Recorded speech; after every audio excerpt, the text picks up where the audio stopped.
Tonight's meeting of the Planning Board. Would everybody please rise and join us with the Pledge of Allegiance? I pledge allegiance to the flag of the United States of America and to the republic for which it stands, one nation, under God, indivisible, with liberty and justice for all. Thank you, and again, welcome to tonight's Planning Board. Please be aware of the fire exits, and in the event of an emergency, please move in a calm and orderly fashion down the stairs and do not use the elevator. Tonight's meeting notes are taken by the secretary for the purposes of a record and minutes, so please identify yourself when you come to the podium and please speak into the microphone. The meeting minutes are not intended to be verbatim. They are intended to be a sub and substance of tonight's proceedings. The meeting is also being recorded and will be broadcast on Spectrum Channel 1303, and you can watch that at your leisure. The board will follow the items as they appear on the agenda, and the agendas are near the door for anybody who does not have a copy of those. After the case has been called, the applicant and/or their agents shall come to the podium and present their case. During this time, the planning board members will have the opportunity to question and comment on the case. For a public hearing, and the first case tonight will be a public hearing, I will open up the case for public input. At that point, anyone wishing to speak regarding the case should come to the podium, state your name and address, and direct your comments to the board. We're really relying on you to give us your comments, and if they're directed to us, that would be the most appropriate way to present them. Once all public input has been received, the applicant or the agent will have an opportunity to respond to the public input, and once all the public input has been completed, the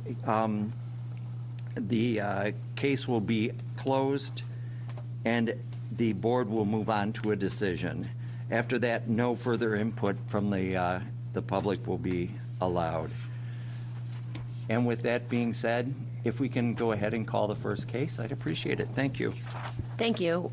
First case is case number PB 2025.11.01. Request by Land Tech Surveying and Planning, acting as agent for Eagle Ridge Properties, LLC, for subdivision and preliminary final site plan approval regarding the proposed construction of two three-story apartment buildings totaling 93 units to also include a maintenance shop, rental office, and mailroom with site-related improvements on premises 1720, 1732, 1750, 1776 Hudson Avenue in the R5 residential district. I'm John Shababa with Land Tech, representing the application this evening.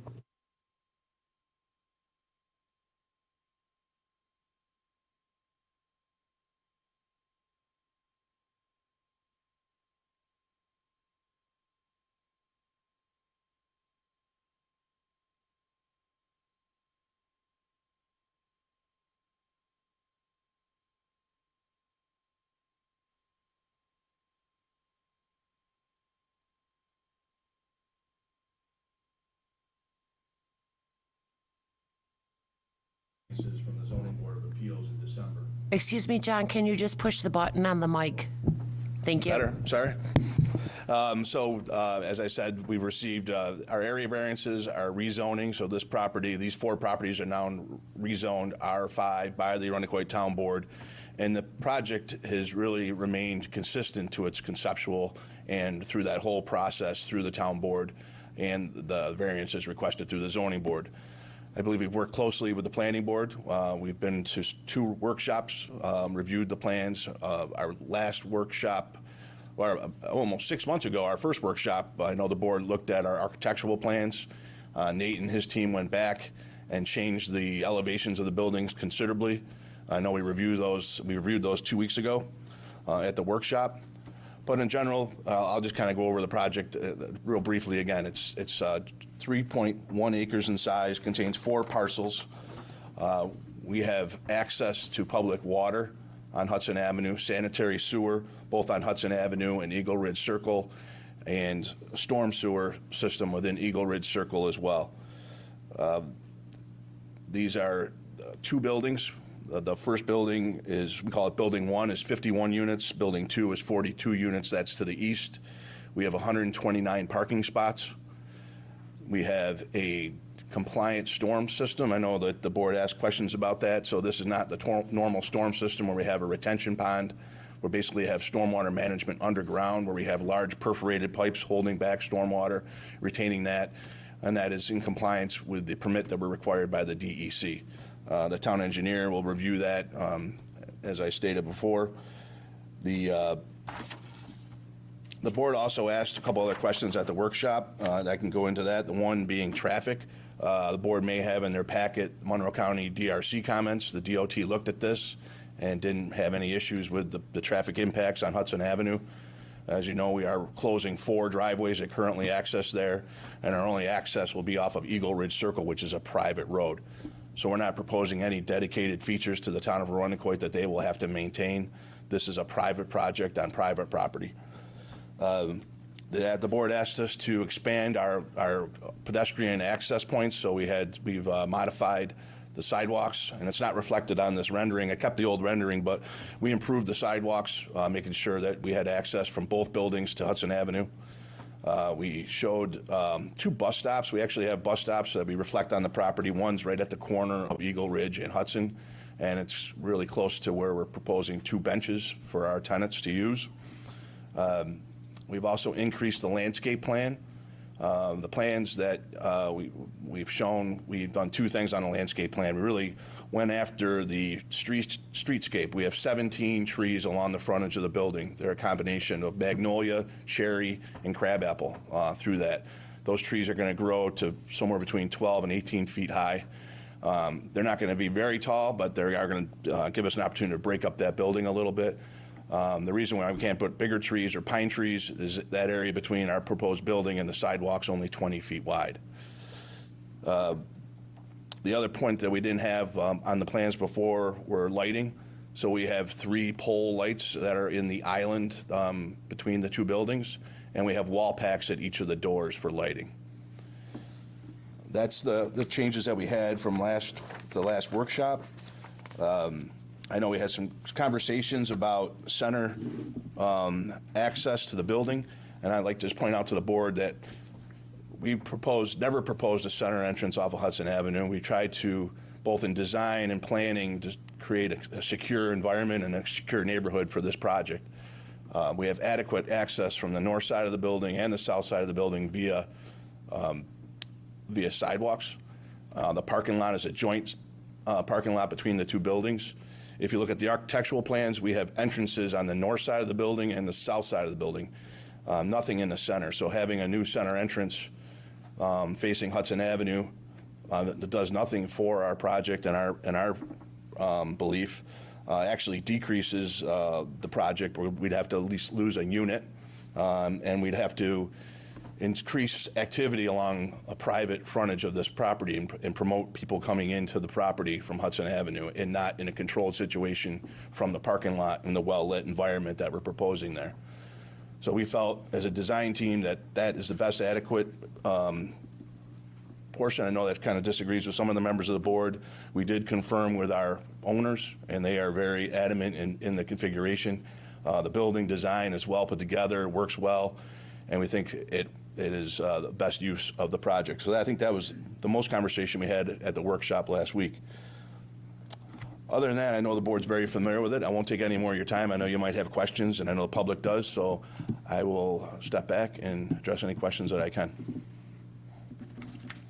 I'd also like to know we did receive today comments from Labella, and Katie, if you don't mind, I'm not going to go through them point by point. I don't think there's any showstoppers here. It identifies a few issues that I don't see any problems with. Great, thank you. John, I know we got these renderings late today. Have they been issued to the public also? Just through Michelle. There's no mechanism for us to. What time did you get them to us today? I think around 2 or 3 o'clock. Okay, so. So the only thing that changed on that is the landscaping plan, the addition of the landscaping and the light poles. I thought you increased some access.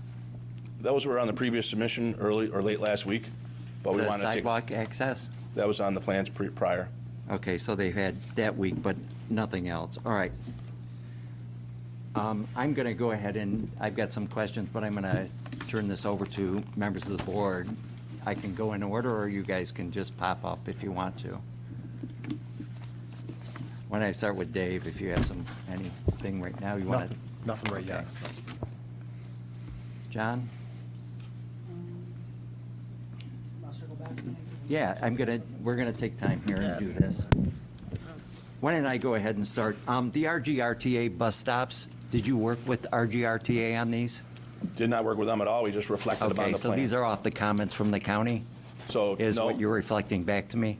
we just showed, based on the conversations we had with the planning board last week, we thought it'd be good to show the bus stops. So again, we have one on the south side of Eagle Ridge at the intersection of Hudson, and there's one across the street, basically across from our southern property line. Yeah, okay.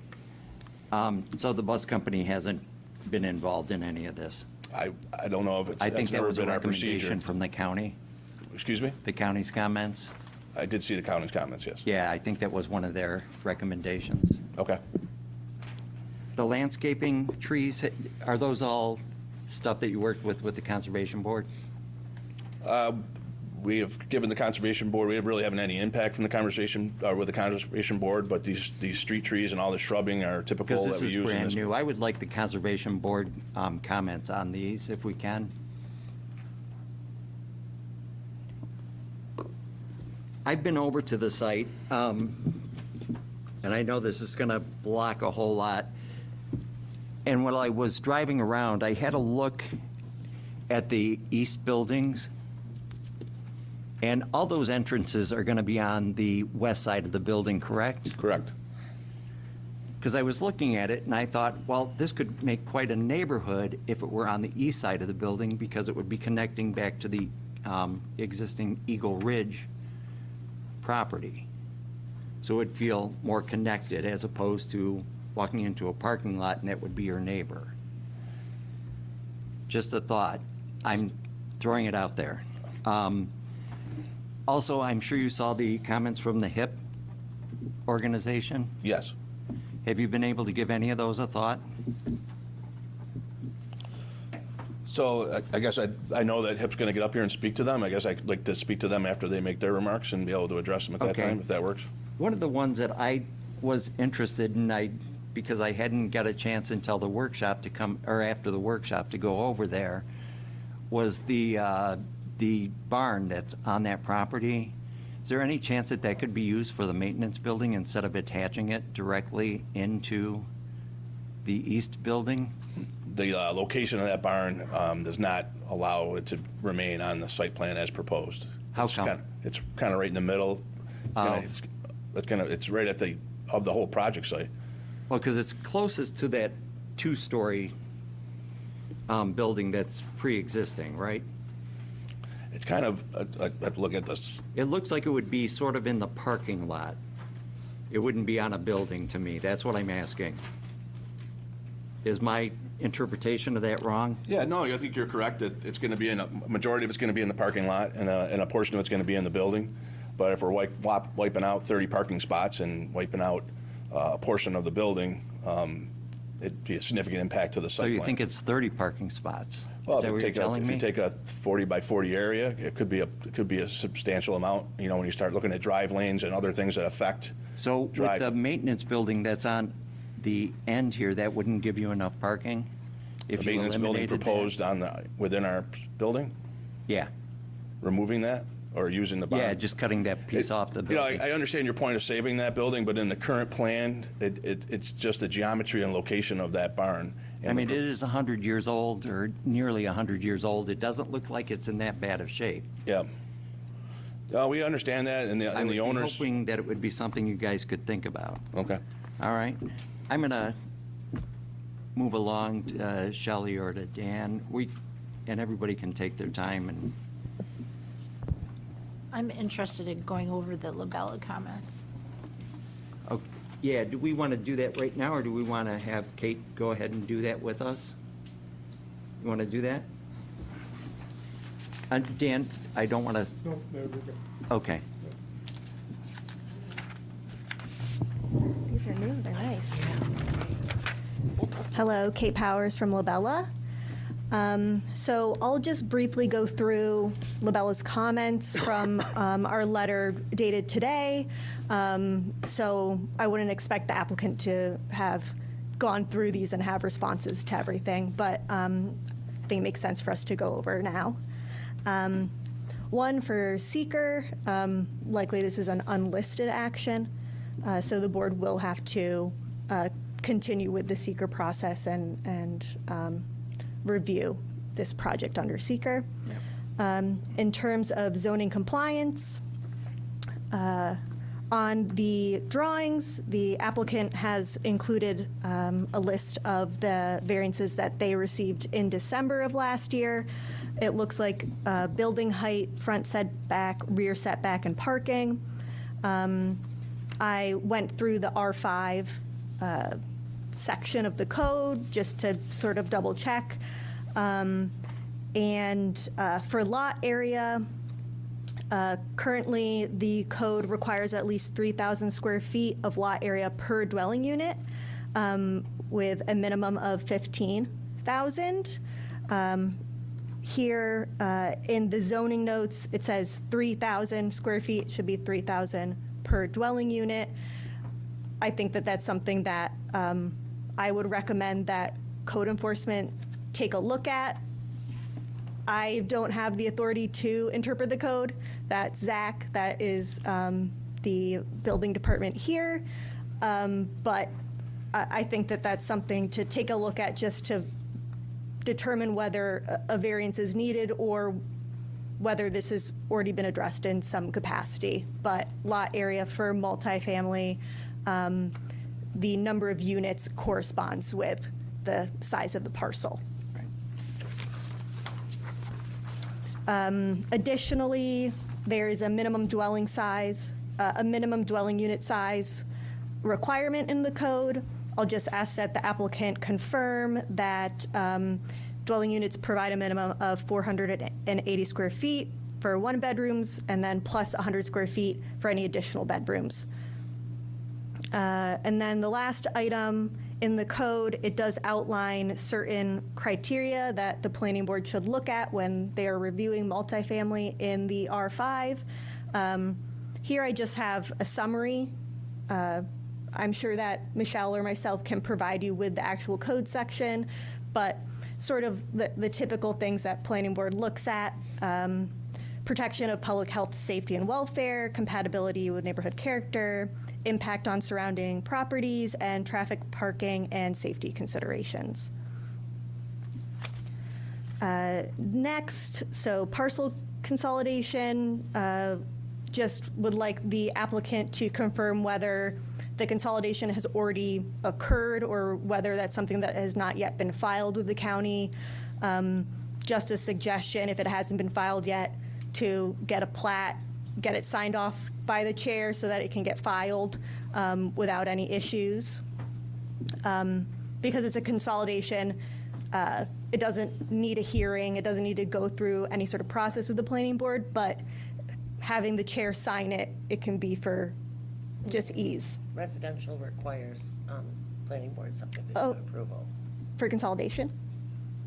It's part of our application. Okay. Yeah, we wouldn't Great. file So a map. just to Yeah, we're not have gonna a file the plat, and subdivision then it until can it's be approved. signed and then filed. Tree removal and replacement. It seems that this item has been addressed with the updated plans. Just noting that current site contains mature trees, which is very characteristic of the area. The prior landscaping plan, most of the landscaping and the plantings were interior to the site as opposed to facing outwards towards the public right-of-way. And then noting, planning board should consider requiring the applicant to provide replacement trees. And it looks like they did. I think that they said 16 trees are going in along Hudson. And just noting that street trees along the right-of-way is an item in the town of Arundecoit's landscape guidelines. Those were, the Conservation Board put a lot of work into those. They were updated in 2023, so I would recommend just double checking and going through and making sure that the plantings correspond with the guidelines that are in that document. Lighting plan, the applicant noted that they'll have wall packs and they'll have 3 light poles, which, looking at them, they're interior to the site. What I would really just be concerned with is any spillage, but because you're going to have the structures on either side, probably not an issue. Personally, I'd like to see a detail in the plan set. Just let us see what the fixtures are like, the height, all those things. Signage, confirm whether identification signage is going to be proposed. Signage has to comply with Article 11 of Town Zoning Code. And then next, stormwater comments. So project appears to be disturbing more than an acre. So we asked the applicant to provide more information about stormwater design, provide a SWIP, which is something that ultimately the Commissioner of Public Works will sign off on, but occasionally we do also review those and work with DPW on that. In terms of drainage, I did reach out to Aaron, Commissioner of Public Works. This area in particular, they do have a lot of stormwater concerns. The commissioner had noted that she'd like to see drainage directed to Hudson Ave as opposed to Eagle Ridge Circle or Miller Lane. And she also noted that if stormwater is not routed to Hudson, that they would like to see detention. And so I think that that's just something that I would recommend that the applicant just talk with the commissioner, go through, make sure that she's okay with what they're proposing, because her and staff at DPW, they're the ones that are going to have to deal with any issues that might occur, and they know the system very well. So I would just recommend that the applicant reach out to Commissioner of DPW and she take a look at these as well. And we'll, likely have additional comments once plans are revised or supplemental documentation has been submitted in regards to stormwater. Landscaping plan, just to include quantities in the planting schedule, which they might be in there, because I haven't been able to take a good look at the updated landscaping plans. Mechanical equipment, in the general notes, they had referenced rooftop HVAC units. So just identify exterior mechanical equipment and provide details regarding any screening of those things. And then last item, there is no director of planning and zoning that can come off of the signature blocks. Instead, we have a director of development services, and then add a block to the landscaping plan. And I'd be happy to answer any questions.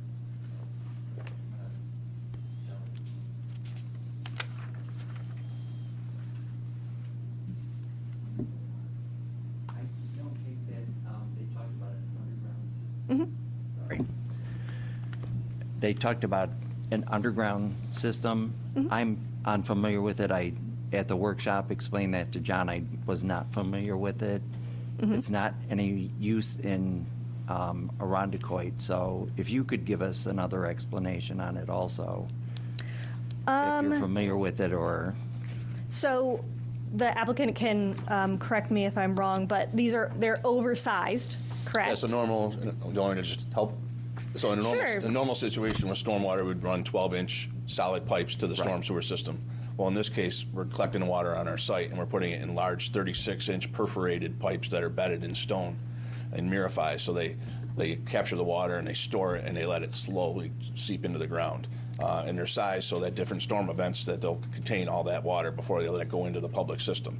So it's the same thing that a pond does. Everyone thinks that a pond is this miracle thing, but really a pond The only water that's Right, treated it's is going during a storm event above the current water line. So we're essentially doing the same thing, although it's just a much more expensive way to do that. And we'll have the calculations provided to Labella and show that it does meet the DEC guidelines. So And is that's- that water doing what the commissioner asked? So I was in the same room when the commissioner mentioned that there's an issue there, and I think the issue was, from my recollection, and I'll meet with Aaron, that there's the way we were going to take the stormwater was directly to Miller Lane through that existing swale located on the east side of our property, and she was really concerned about that, but we're not doing that. We're taking it north. So I think that she's going to be happy with our design related But to that. that's not toward Hudson that she requested, right? It's going to go to Hudson, but it's going to go north first, and then it goes into Hudson. All right. John, you look like you were ready.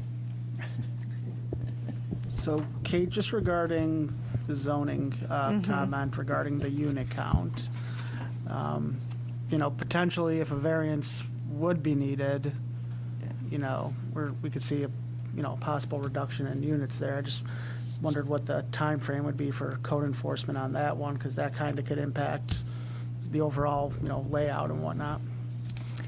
Yes, it could potentially impact the design significantly because it's about half the units Yeah. based on those numbers. And then in terms of timeline, I would probably suggest talking to Zach tomorrow, talking to code enforcement tomorrow about this item. I would assume that the deadline for May is in early April for that. And that's if code enforcement determines that this is something that requires a variance, right? So then that puts them on the May agenda. And then, depending on, obviously, if they say they do get a variance and nothing else changes, then the board likely won't have to do much more review if it's what you're already reviewing now. However, obviously, if there is significant redesign, we're going to be, I don't want to say starting over, but it may look significantly different. Can I make a comment related to that? A different comment. This just regarding the HIP letter and the existing barn structure, whether, Kate, if you're aware, even John, if you're aware, is that structure on any registry or any local landmark designation, or? Are you talking to me or? Either or. Yeah. From our recollection, based on the seeker review, based on the county comments, that it's nothing on historic record at that level. Okay. I think it might be helpful if the Historic Commission could actually comment on that for us. Also, I don't have the full application, but I believe in the application there is the EAF that was put through the online mapper, and usually that last page of the EAF, it'll sort of highlight the items that were, the important items that were either no or yes. So nothing stood out to me. I don't remember that being dinged from the EAF mapper. And John, out of that, the HIP letter, and this was a comment from workshop, so it's not going to come as any surprise, what have we done with the facades? So we have substantial changes to that, and I'll let Nate get up and speak to those. But Okay, I then first that have probably to. would be a good idea. Yeah, no, it does, but I think I first have to, we have to bring the elephant in the room, the comment regarding zoning. This project wouldn't have gone as far as it has if this comment came in 3 months ago, 6 months ago, 9 months ago. So it's not a laughing matter with the money that's been expended on this project, and it's not a simple request to go back to the zoning board. So I thought that all these things were addressed. We went thoroughly through this with the town board, thoroughly addressed it through staff, and I thought we were all on one page.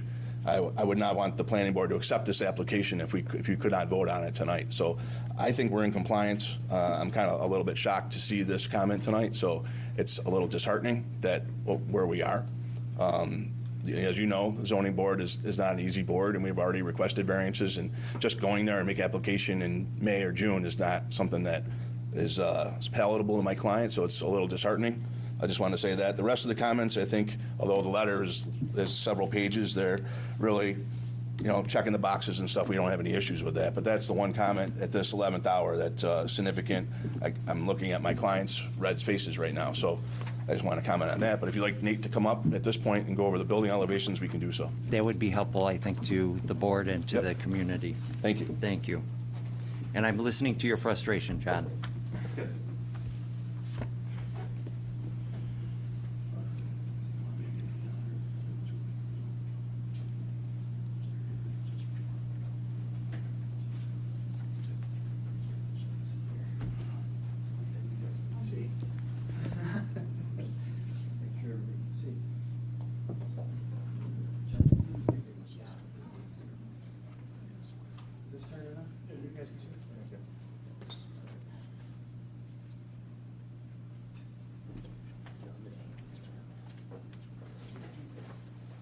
Would it be easier if you just moved to the other side of the podium and maybe the audience members could see also? Want me to face it that way or that way?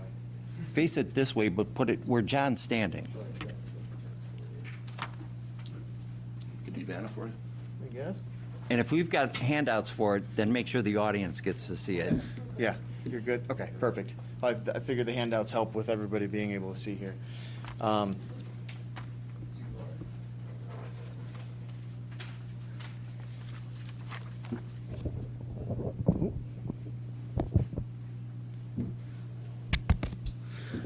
Thank you. All right, so Nate Rossi from Rossi Architects. Again, want to reiterate what John mentioned. We thank the town for all of its work, over the past year, the various dozens of meetings or so that we've had, and helped this project evolve. The initial renditions that we put in, we had met with and had some workshops with the town staff. At that point in time, we had mansard roofs as kind of the decorative element with some bump outs. We received some feedback that they'd like the facade broken up a bit more. And so there was a fairly substantial change to the building, which is shown on the renderings behind me and the ones that were just distributed to you, since I'm kind of in the way. No, I'm fine. I've got it right in front of me. I Perfect. just make sure that Excellent. the audience can see it. Yeah. Everybody there, see? So the last time we had a few comments. One of those comments was to make it so that there was a bit more of a residential feel, and asked for a white band or protrusion. So you'll see that on the renditions here, kind of help bring down the scale. I also think that the landscaping that John has provided along the Hudson facade, the streetscape there will help as well with the scale of the buildings. Additionally, Nate, I think at the last meeting, had some comments or suggestions about potentially introducing some additional color, which would help for some wayfinding. Early in the process, with some of the town workshops, we had talked through some various color schemes and what the preferences might be for the town. Slate blue and a sage green were both mentioned at that point in time. So you'll see on the renditions that building 2, those ephes elements have been changed so that those are those are the sage green for building 2, and that the slate blue continues on building 1. I guess to address the Labella comment about the unit sizes, we're well above the minimum required unit sizes. We're around 800 square feet for a 1-bedroom and 1,100 square feet for a 2-bedroom versus the 480 and 580 that are the minimums.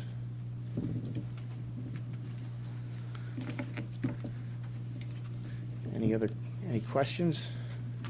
I like the breakup. I think the addition of the colors are fine. I'm still a little frustrated that there's no entrance on the Hudson Avenue side. You did no attempt to even make anybody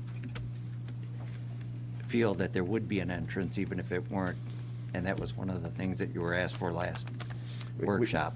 we appreciate the comment. Our client feels very strongly that that's a security concern and respectfully does not wish to provide that.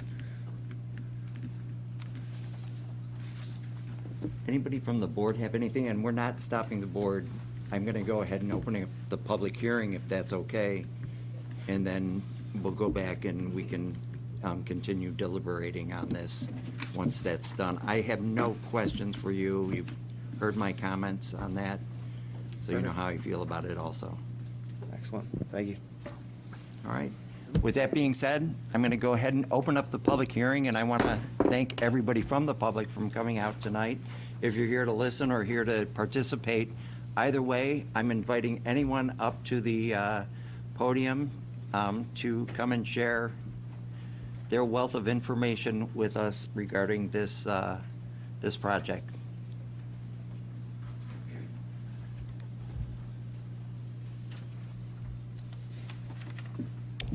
Good evening, everyone. My name is Ann Burns. I live at 199 Bellhurst Drive.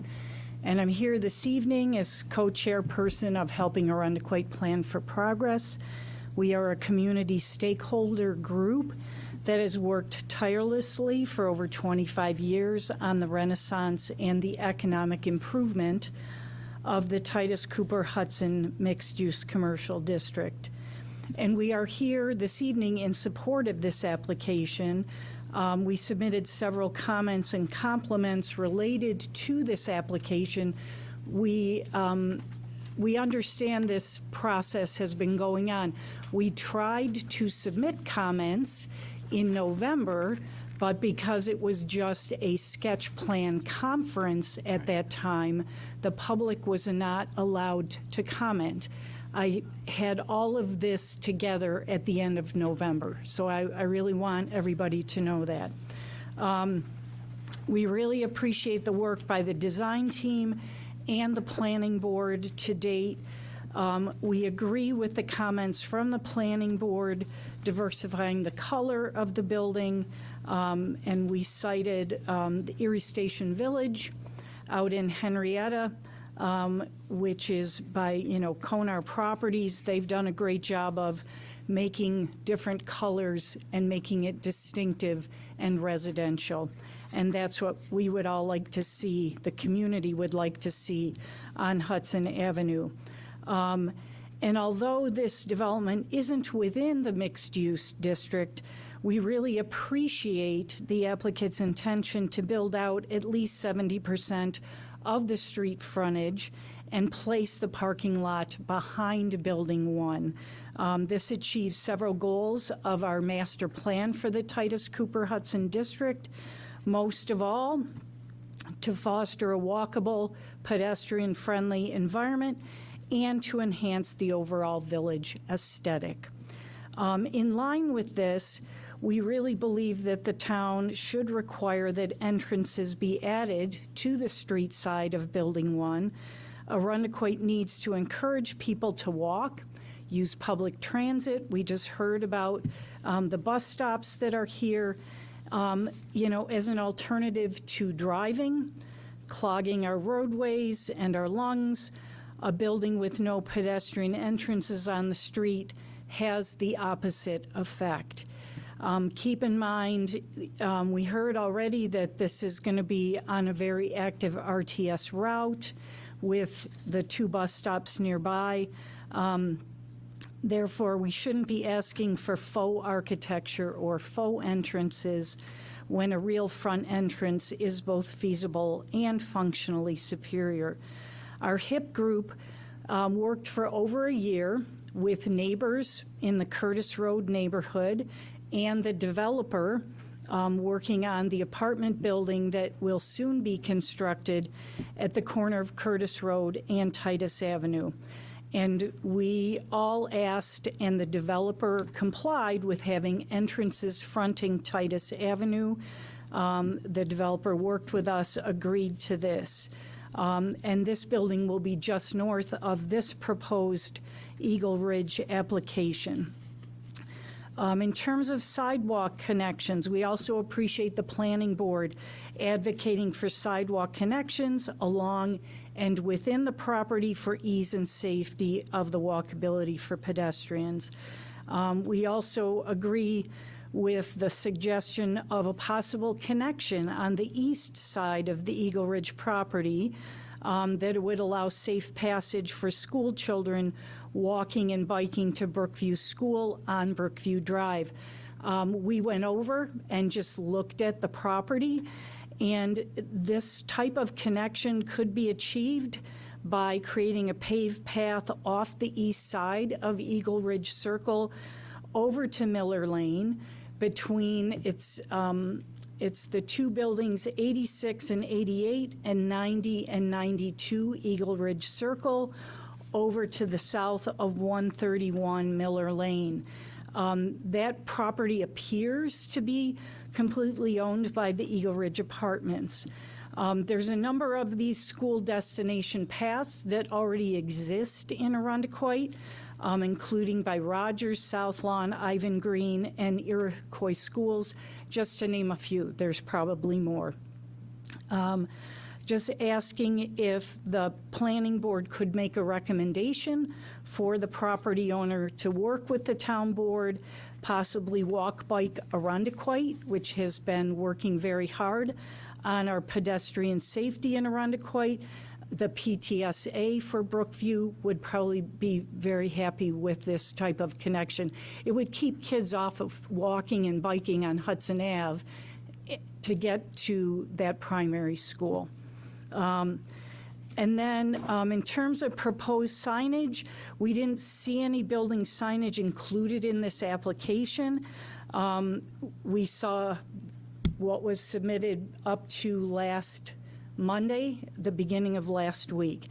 We wanted to ask if the new buildings will be included as Eagle Ridge Apartments, and would you then share that existing sign that's right there, that white sign on Hudson Avenue at the corner right near Eagle Ridge Circle. And then the barn preservation and adaptive reuse of that important structure. The loss of the Key Fox Farm, and this is also known as the James Pimenter property at 1732 Hudson, is included in this proposal, and it really would be a significant loss to our town, especially its distinctive barn with the cupola. The structures on this farm, we did research with the assessor's office. They have the date back to 1940s. It could be older than that. That was what they had. This was a highly regarded, popular veterinary clinic in the town of Arundecoit, and we respectfully request that at least the barn be retained and reused as the leasing office, maintenance storage space, and the mail room that were mentioned by the applicant at the workshop 2 weeks ago. The barn and the attached building currently serve as the leasing office for the existing Eagle Ridge Apartments. We believe the applicant has an incredible opportunity to retain this important piece of Arundecoit history and make their proposed development a unique residential property. We put an attachment to our comments that has a lot of detailed background information about historic properties along Hudson Avenue that many in town have advocated for that have not been saved. We're just asking for a small piece of the existing Key Fox Farm to be retained and adaptively reused, such as has been done in Pittsford, Skaneateles, and up in Saranac Lake, New York. You know, we're very fortunate. The board mentioned our Historic Preservation Commission. They're a really forward-thinking and committed group of individuals. And we contacted them about the Key Fox property. They noted that they might be able to provide comments and recommendations to the planning board on this project, and this could include potential grant funding opportunities. So we just request respectfully that the planning board consult with the Historic Preservation Commission regarding this important property so that we don't lose yet another historic piece of Arundecoit. Thank you very much. Is there anybody else that would like to speak on this project? Please stand up. Don't be shy. Come on up. You can just say, I love it, I don't want it. You don't have to go beyond that. Thank you. Hi. Just state your name and your address for us. Vicky Dames, Long Acre Road. So I was wondering, because I'm not familiar with, I saw his phone, but I still didn't, I'm not good with directions, and I'm sorry, ma'am, what Blueprint. number, Longacre? I didn't say, but it's 584. 584. Yes. Thank you. You're welcome. So I wasn't sure, because I saw the address at 1776 Hudson Avenue, and I believe there's a daycare 1776. So I know Eagle Ridge is further up Hudson, but I thought there was Rosemont Apartments. I'm not sure. So if I can see, not this, but something else that I can see exactly where it's located.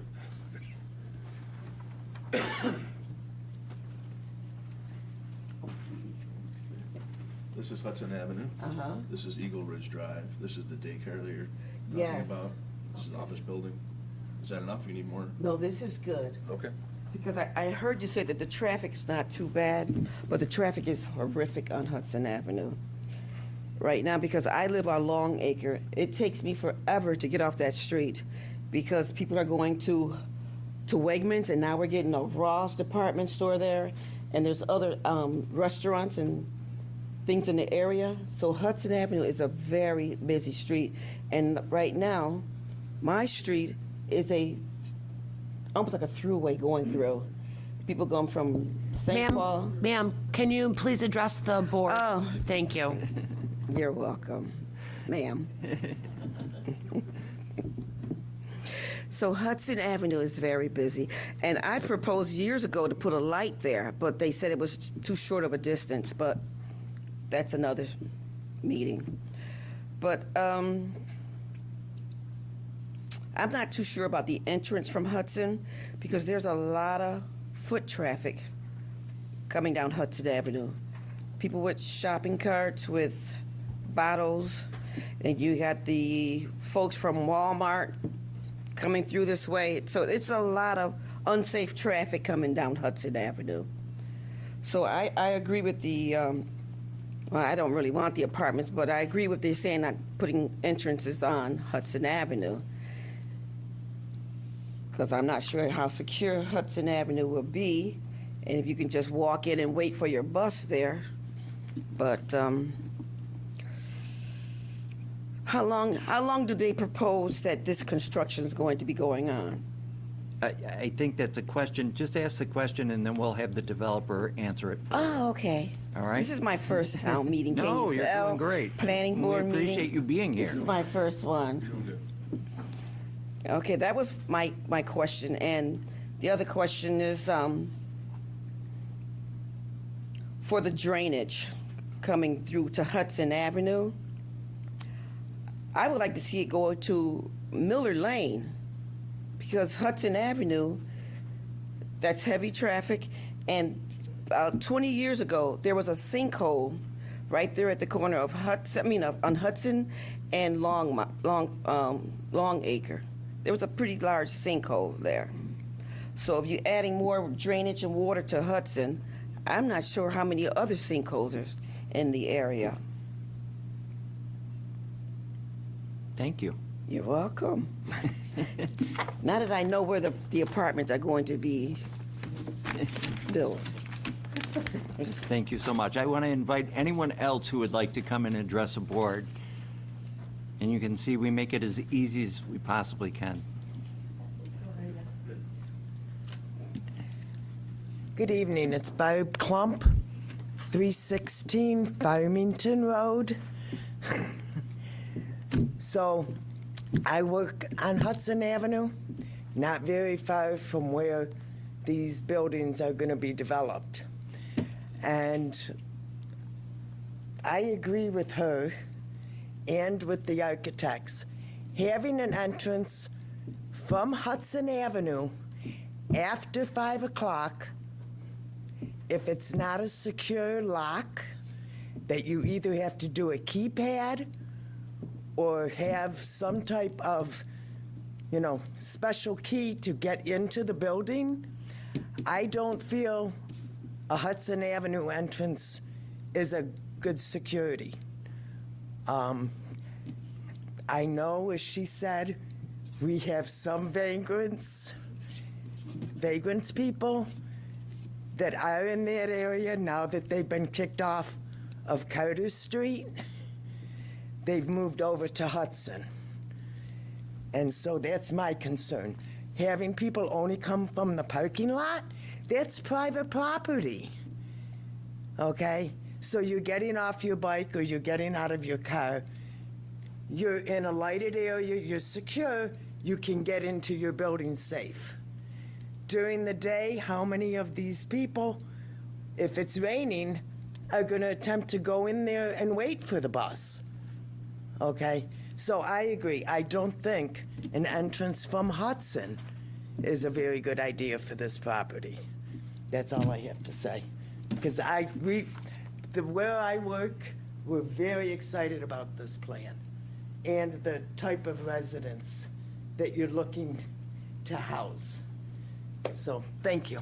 Thank you so much. Ma'am, could you just tell me again the street? I didn't hear your street name. 316 Farmington. Farmington. I'm a city resident. Oh, okay. Farmington Road? Farmington Road, Thank you. 14609. Thank you. Is there anybody else that would like to address the board?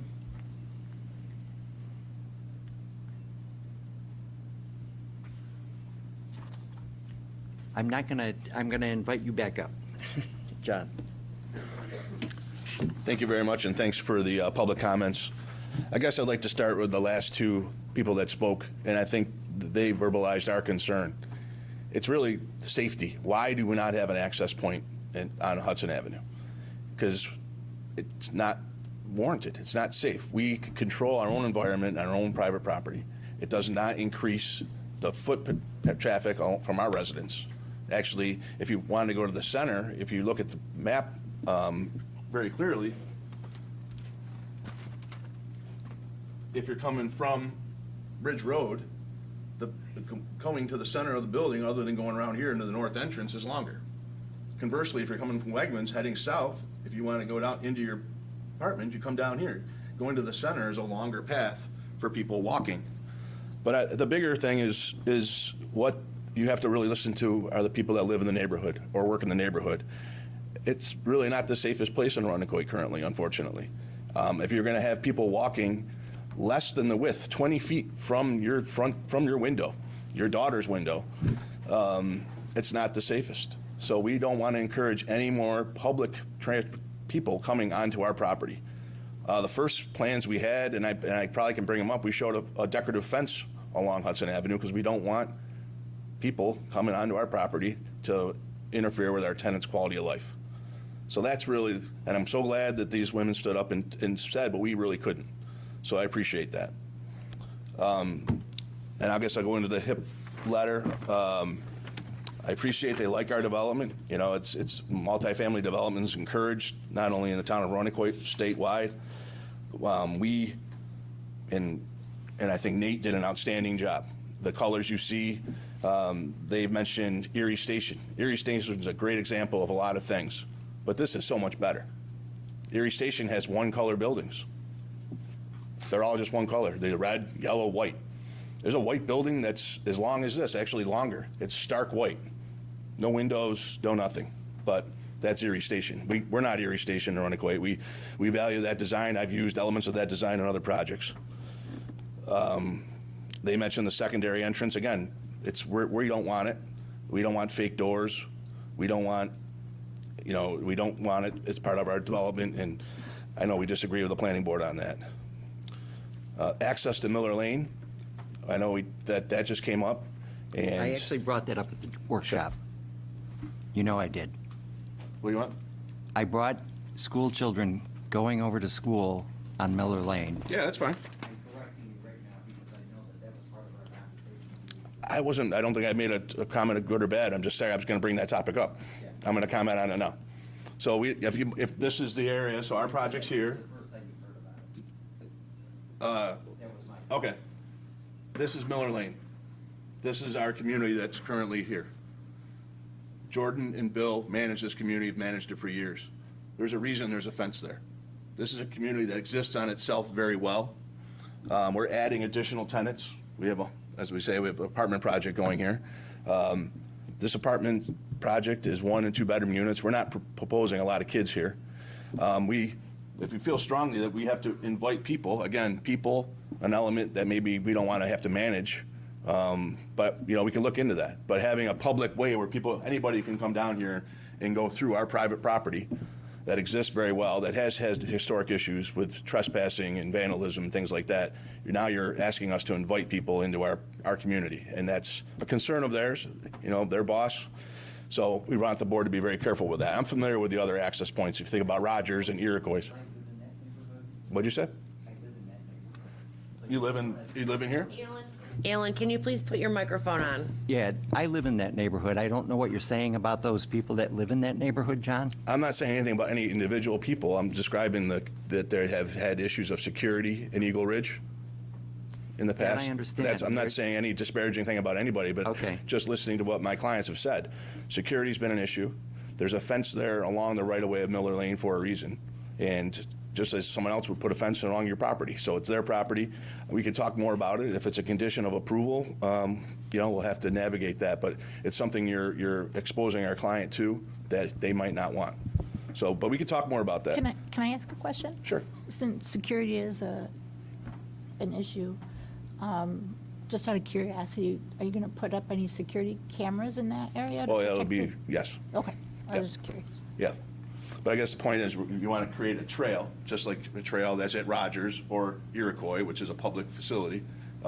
You want to put that on a private property to access more private property.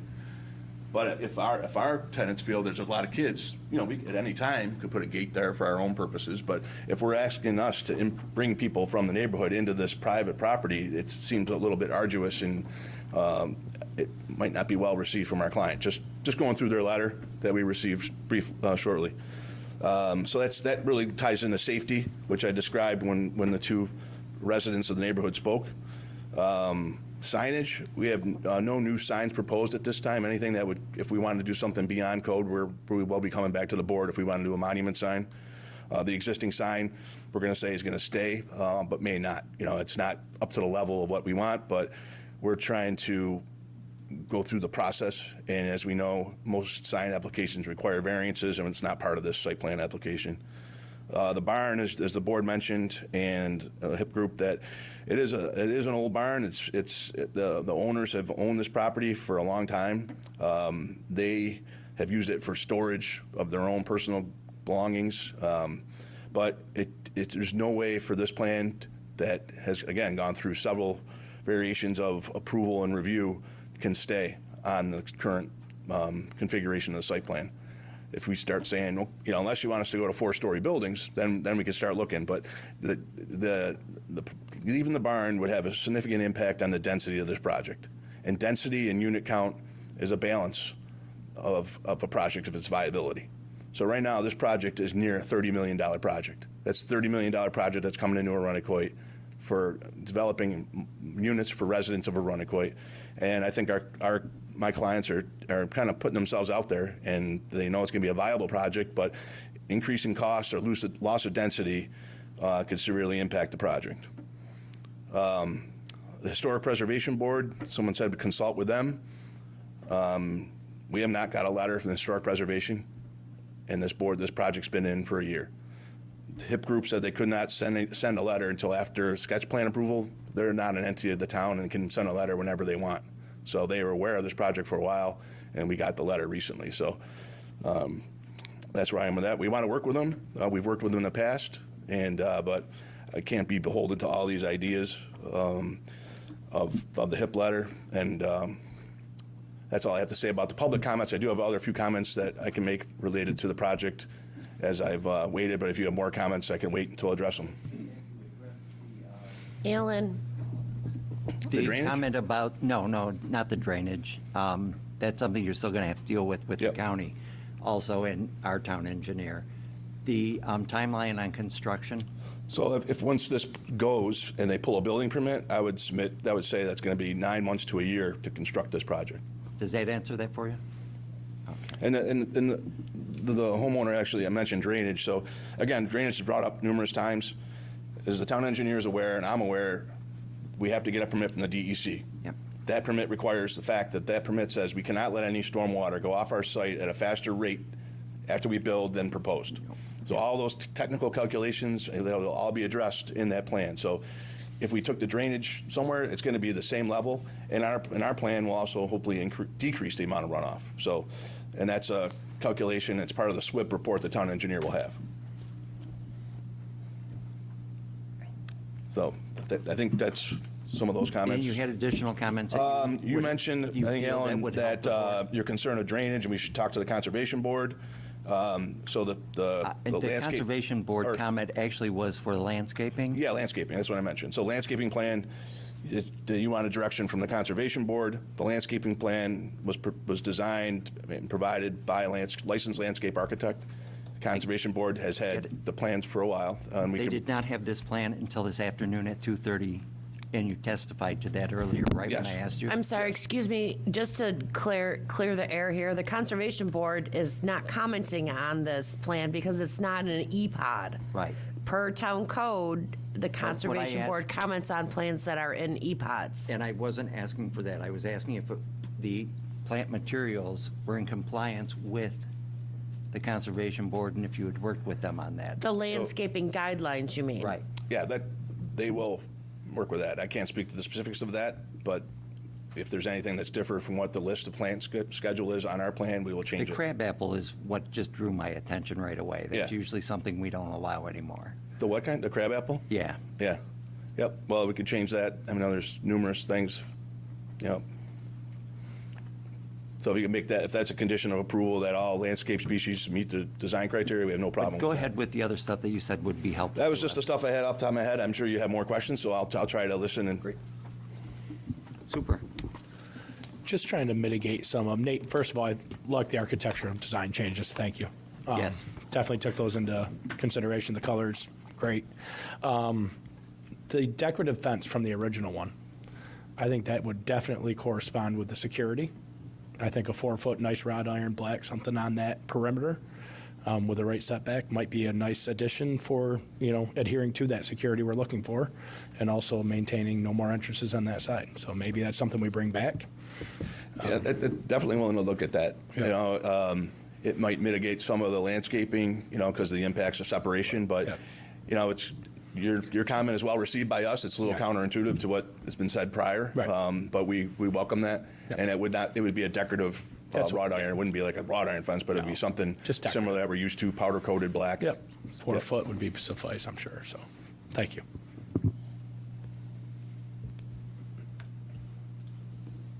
I'm eager and anxious for anybody else who has.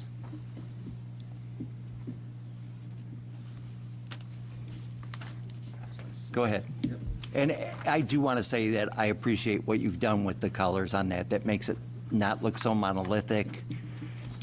And, my comment on the door has been all along not about safety, and I didn't say a door, ever. If you guys wanted to do that, I just said something that would appear that it would look like there was an entrance. Appreciate the comment. I guess I just wanted to come up and just, there was one more thing on the Labella letter that I didn't address before. There was a comment about screening mechanical units. Mechanical units are on the roof. They're actually modeled in all these 3D views, so just the angle of view screens them on their own without requiring additional fencing or other screening. Are there any, is there any lighting on the west side of the building, the first building, I'll call it? The current landscape plan, lighting plan, does not have anything on the west side of Building 1. We have just lights over the doors, and we were talking about adding an additional light on the north end of the building for the benches that are proposed. So the the lighting, there's no wall packs on the front part of the building at There's all? not. Currently. If that's Okay. something that you warrant that you think need to go there. There's several lights along Hudson Avenue, street lights. I think it would add to safety. I mean, you still have windows over there, right? A window is as accessible as a door. We're all about safety. If you feel that wall packs directed down, I'm sure we could Yeah. come up with a plan. Straight down? Yeah, I think that, yeah. So, there's a lot of- I want to just touch back on the path, and I suggested that at the workshop, right? Just for kids to get over to Brookview, where I Yeah, assume no, they're going to. I'm very familiar with those access points, and And then if I can finish my point, the Yeah. reason I didn't bring it back up again tonight is, first of all, we're working with a parcel that I don't have any control over. You're only asking me to look at these parcels up front, so I'm not looking at the existing parcel, so I don't have any control over that. Right. And I also realize that the kids are going to walk a lot further south to go north again, and kids are not going to do it. I know that they just will not do it. They'll cut through other people's backyards before they take a path, because the entrance that you have is almost near the end of Miller, where Miller dead ends. Correct. In that. So that's why I didn't bring that back up tonight. I didn't know if that was important to any other board member, but when I was over there and walked the property, I realized that that was probably not worth an investment on your client's part. Yeah, I think the point's well taken, both by you 2 weeks ago and the HIP group about that access, and, it's done other places in town. It's just when you're going from a public right-of-way to a public school is a little different than going from a public right-of-way through a private property to another property. No, So it's just, that's where, and we did, as a design team, we went back to our clients and talked about it, and it's something that, it's a litigious world, right? Someone could come in there and, Yeah. But by my walking, it also showed me that the fence was not in the same condition that I'm sure the owner of that property Oh, I would know, like yeah. it to be. Yes, I agree. So that was my issue on that. I do have concerns about the variance. I got to be honest with you. I'm not willing to close public comment until we resolve that issue. Because So I don't. I yeah. get what you're saying. Okay. I hear what you're saying, and I'm willing to talk to the board about maybe a preliminary, but not a final tonight, until we get that issue resolved. You get a chance to talk to the Conservation Board regarding their landscaping guidelines, so we can have a real good drawing on this to be signed off on for landscaping, and also it'll allow you to add the wall packs if you guys are willing to do it. I think it's a security issue if that's what you guys are feeling for.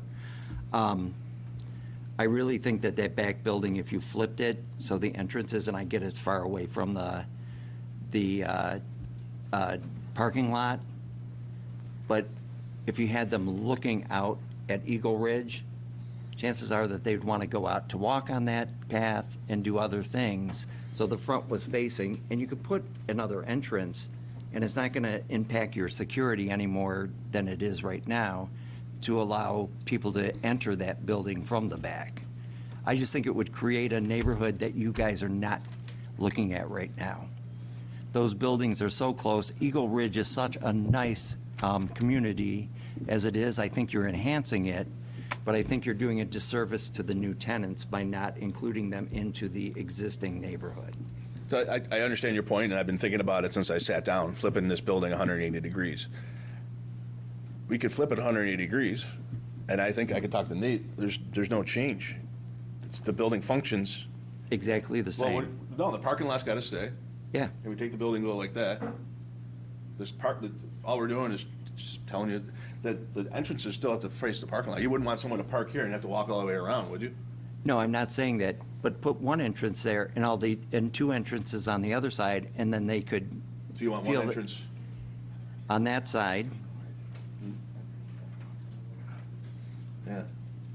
I'm just trying, I understand your point. I'm just, and sense of just- community and things like that. Because you walk right down there, John, you know exactly what I'm Oh, yeah. talking about. You see those nice, low-slung communities sitting right there. Yeah. I would like to be part of that. Yeah. And you're trying to make people be part of it. And I think if I got out to walk, there's even more green space in the Eagle Ridge current property that you could incorporate as green space for your new tenants. Yeah, I think we all want to achieve the same goals. I'm just trying to think if you put a walkable entrance onto the existing private drive of Eagle Ridge that doesn't have any sidewalks or anything like that, and it's only this building is only 5 feet off the right of way, 17 feet off the edge of the gutter. I don't know how we can achieve that. We can extend the sidewalk further out. I mean, we want to encourage a walking community. I can see people in the apartment complex walking Eagle Ridge Circle as part of an exercise program. I see the cohesiveness of both properties as they grow together. It's just the model in today's society is unfortunately we still are all in Rochester Drive pretty consistently. I'm not So- suggesting that nobody's going to drive. I'm just suggesting that if you're living in the building and you want to walk around that community, it's right there. I'm looking at it. It's right outside Right. my window. I can actually go out the front door and walk into that community. I'm not saying you get rid of do you have a laundry room in these buildings? Yes, we do. It's not a laundry room, it's a mechanical room and a mail room. Well, put the entrance for the driveway in there, and you've got another mechanical room at the other end of that building, right? Sorry, The- laundries within each unit. The north and south part of that are. I guess I'd have to have Nate speak to the geometry. I'm not doing a good job of what happens if we flip this building 180.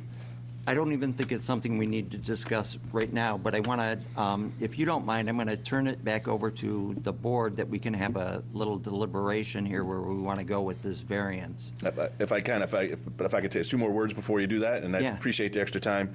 So yeah, we would like, if you make a motion, since the work we've done in the zoning, we'll have to do that research, that a contingent approval based on the assertion of that zoning issue.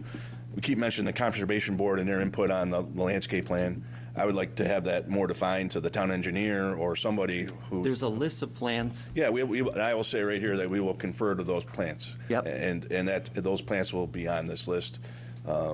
So there's no issue with that, and make that a contingent plan. I don't think that, I guess I don't want to wait for comments from a conservation board related to landscaping. I'm not asking for Okay. comments. That's- I just wanted to say Their that. list. Yeah. They spent a lot of time Yep. assembling that list, and you've been here as long as I have to know that they've worked hard on Yep. it. Yes. And it's Yeah. not the first time we've used it on anybody's Yeah, I just can't project. stand up here and say, yes, each one matches it, but we will Yeah, it make just, sure. when you said the crab apple, that just kicked me, because I know that we've stopped using those. Yep. And that's an easy change for us, along with the wall packs. We thought, having a discussion of the front of that, Building 1 on the west side, the relationship of Hudson Avenue and that building, putting more light and more safety helps us, but, maybe we're going to put the fence in. I don't know where the board stands on that. I hope you guys deliberate that independent of me up here, and we'll listen. So, thank you. So I want to just, the variance that has been brought forth by Labella is of concern to me. And I feel that the developer, I'm sorry that it didn't come forward beforehand, but I really would like an answer before I gave full approval of this, because if it turns out that they need a variance and they're unable to, or not successful in doing that, then we've approved a project that cannot be done. Does anybody, I think it's going to be a pretty quick answer for them. I agree on that. I do look to the Labella comments when they do come in, and I know that it's kind of late, but if it's saying that it's not meeting it, I have to go by that, and if it doesn't meet code, then it needs to meet code. I know that in the past, we had something down by the lake that was not meeting the lot coverage, or it was something similar, and we had an issue with that, and if it doesn't meet code, it doesn't meet code, and if it ends up meeting code, then it does, but we need to find that out. I think it's a fairly easy answer to get, but I have no problem with the project as it is. I mean, I've ranted a little bit about that front door. I'm not going to fight it. I don't think I have enough support here anyway. I like Nate's idea of a fence up there. I think it will give it a little more decorative. And my recollection is the residential facility north of that has a fence against Hudson, is my recollection on there. The landscaping plan, they've decided that not everything that we're looking at is going to be on here, and the wall packs on the front. Does anybody have any input on any of that, or are you good with it, David? I am good with that. Okay, John? Yeah, I would just say if we did any lighting on the Hudson Ave side, to make sure that they're facing down and screened, because there are residents across the street, and you're going to have street lights there too, so. Nate? Yeah, I'm good with everything. I think that variance is really just the only elephant left in the room. Everything else has been addressed, and working with town staff on everything.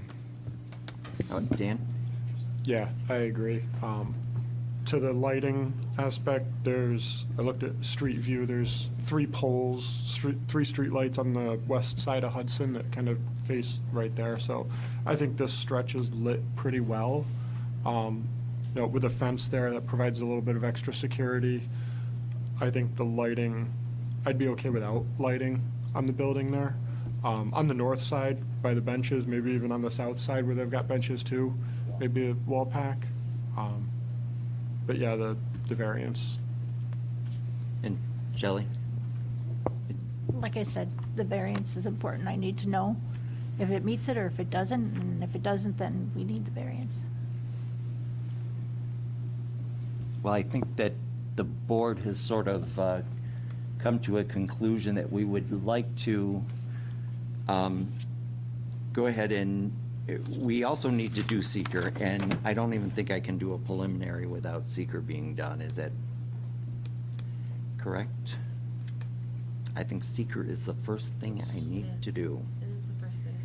And I don't think we're ready to do seeker without knowing the answer to the variance, because that could change the project. If I approve seeker with the project as shown, then I can't go back and revisit it. My suggestion is then that we keep the public hearing open, that without seeker being able to be done, that we would go ahead and adjourn this case until the quickest possible meeting, that the applicant could make sure that he had everything, including the answer to the seeker, or to the variance question, taken care of. But without seeker, I don't even think I know I can't give them preliminary, because that's the very first thing. I've taken enough seeker classes to know that. So I know that that's not the answer you were looking for tonight, John, and go ahead. If I can make talk to a me. comment. So as the board knows, that we've been working on this diligently, working as a group with the board. You also know that our clients own Eagle Ridge Circle, which is private property. So their total holdings is 16 and a half acres. If you do 16 and a half acres divided by the 3,000 per unit, that is 239 units that we could put on the property. So in order to make the variance, or to make this project work, we simply have to edit our subdivision plat and include that property. So if that's what you would like to do, they would make it real easy for all of us, and you'd take care of it. I would like to make that as a condition, if you're willing to make an approval tonight. There is also the mechanics and function of real estate, and I need some flexibility to say to my client that are you willing to combine these properties? Because as you go to a bank and things like that, so other things transpire. So I guess I just want you to be aware that 240 units could be allowed on the holistic holdings when you divide it by 3,000 per unit. So if you make it subject to that we either have to get a variance or combine the properties, that would be something more comfortable for us as we navigate that issue. With combining the properties, though, you rezoned those certain properties? So it's all the same zoning class? All the rest of Eagle Ridge is Yes. R5 too? Yeah, that's why it worked out for the town board to rezone it, because it's more consistent with what was there. So, I mean, that would be a path that we could go down. But I'd like to, work through the town. This is kind of a shocker here. I know you've seen this project numerous times, and we get this tonight, so.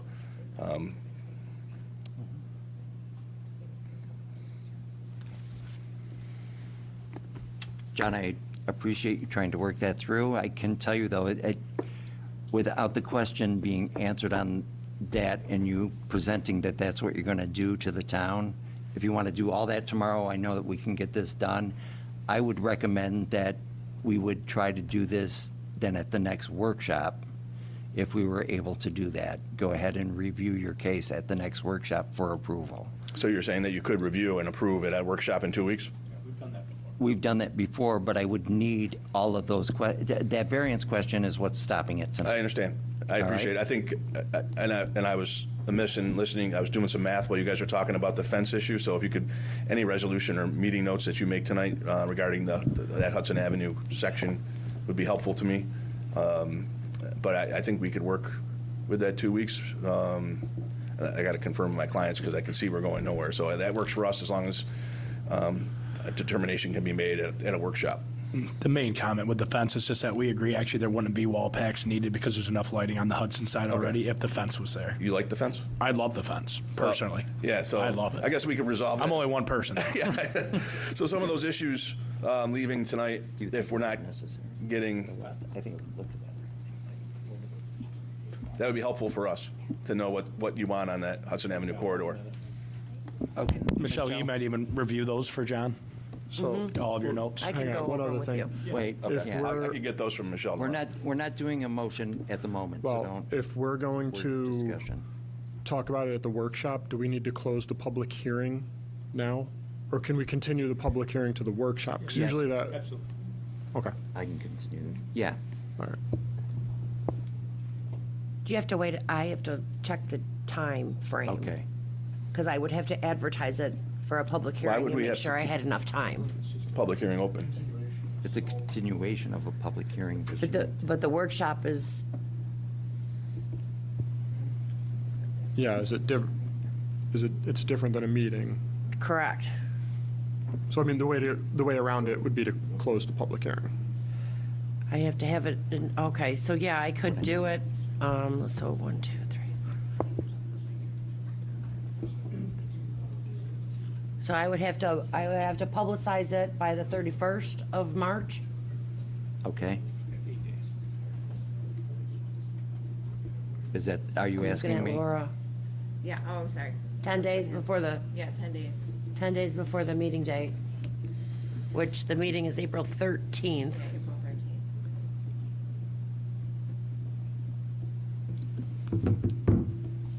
13th. Is that a possibility?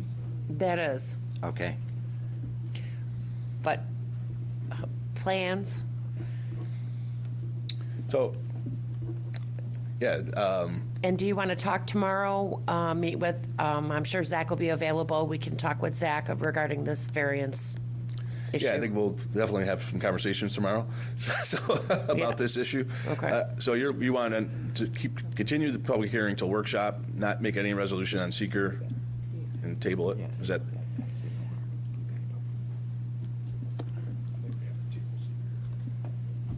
Yeah.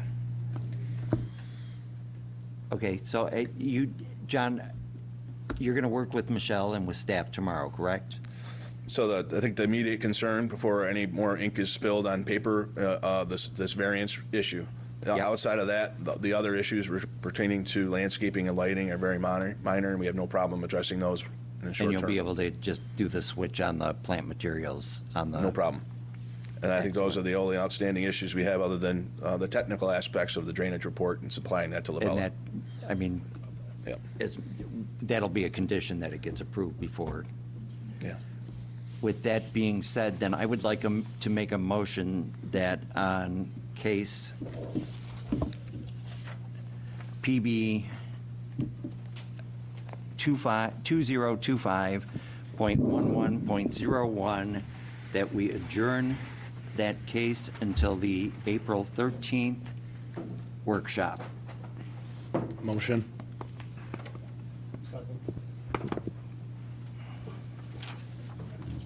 Everybody in favor, say aye. Aye. Opposed?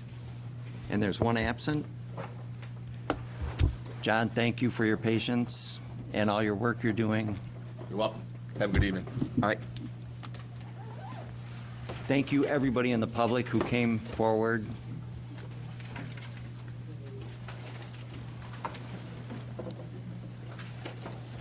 And tonight's meeting's not over yet, and we're going to go ahead and, this is a non-public input portion of the meeting. It's a town board referral And should I wait for Michelle, or? Okay, thank you, Kate.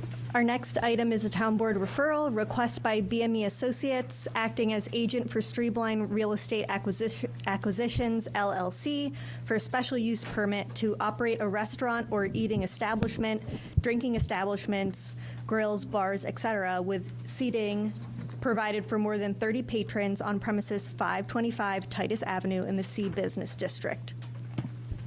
And as the board knows, part of our responsibility is to give the input to the town board when they ask it on issues on special permit use, and this would be one of those use. And one of the things that we should keep in mind as we're looking at this, and we all looked at the plans at the workshop last week. No, you're good. Kate stepped right in and she read it. Do you want to do another brief explanation on it? Well, it's just, this is just, the town board adopted a resolution accepting and referring and calling of a public hearing for a special use permit for the proposed Chipotle at 525 Titus Avenue. As you guys saw the sketch plan, they need the special use permit due to the seating is for over 30 patrons required in the C Business District. So this is a referral that you'll either give a positive or negative referral to the town board. And if you have any issues or concerns or comments or recommendations to the town board regarding the seating over 30. I think that given its location, that it would fit in with what is currently happening in that commercial zone. Additionally, it would help meet a public need in that area, for that neighborhood is growing again with new families, and would meet a public need to let that happen for those 30 seats. Yeah, there is an actual restaurant in that plaza, and that would draw some jobs for kids, walkable, biking, and for adults. Also, walkable place to go eat. I would agree with that. There is the Chinese restaurant in there, and I know that they do have seating, and they have 30 seating already, so they would be joining a restaurant that would also be doing business in there. It's an area that already gets pretty good traffic, and I think that it would enhance the walking traffic that would be going on in that neighborhood. And we all saw that, at least on the sketch plan, that the idea was to have indoor and outdoor seating on there. So I would say that we would give a positive referral. I've got, the location already has that type of commercial use to it. It's going to meet the many needs of the public, not only in the community, but within the neighborhood, and that it falls within the community plan and guidelines for the future. Does anybody else have anything to add? So I would recommend that we would do a positive referral. Is everybody good with doing that? Do I have a second on the positive? John, thank you. Everybody in favor? Aye. Thank you. No opposed? We are good. One absent. And I don't know if this board has any other business in front of it tonight. I know that it took a little while tonight, but I think that we've got a little bit better idea of what's going on with both of the items that we considered tonight. Do you have anything else for us, madam? No, sir. Thank you. With that, I would take a motion to, I'm looking at Dan, to adjourn. Second. Thank you very much, everyone. Have a good night.